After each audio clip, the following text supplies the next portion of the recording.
Hello மக்களே, welcome to Kavya designing. இன்றைக்கி நான் ஒரு நியூ ஐடியாவோடு வந்திருக்கேன். என்னென்னு பார்க்கலாமா? வாங்க வீடியோக்குள்ளே போகலாம்.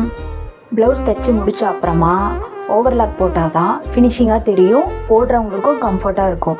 இப்போது ஓவர்லாக் மிஷின் இருக்கிறவங்க போடலாம், ஓவர்லாக் மிஷின் இல்லாதவங்க என்ன பண்ணலான்னு சொல்கிறேன் வாங்க.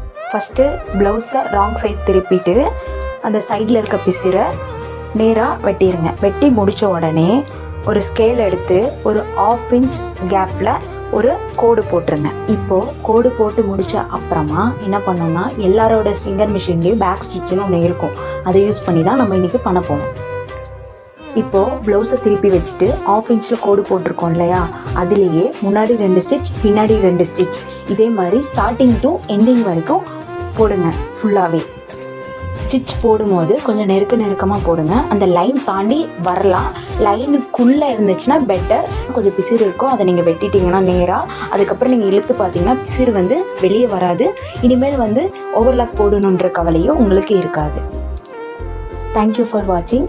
இதே மாதிரி புது ஐடியாவோட நெக்ஸ்ட் வீடியோவில் சந்திக்கிறேன். பாய்.